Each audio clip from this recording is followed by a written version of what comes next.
In a world where humanity stands on the edge of extinction, where dungeons filled with nightmarish monsters threaten to consume everything, only the hunters stand in the way of complete annihilation. Some are legends, some are monsters themselves. And then there's Sung Jin-Woo, the weakest hunter alive. Sung Jin-Woo was an E-rank hunter, the lowest of the low.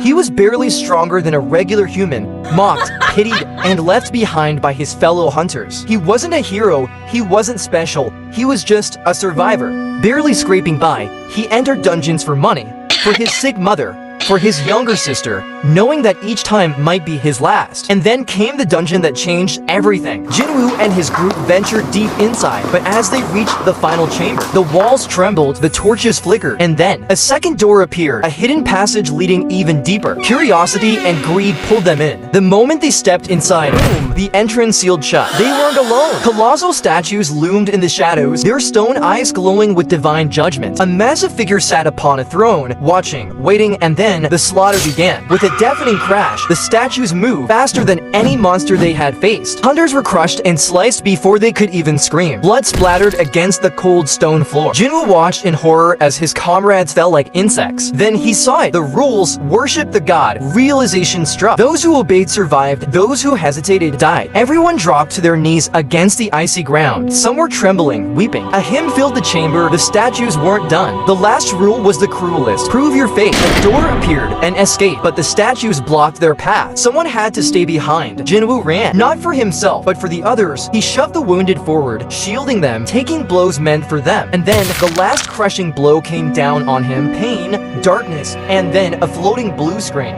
You have met the conditions for the secret quest. Would you like to become a player? With his dying breath, Jin-Woo pressed yes.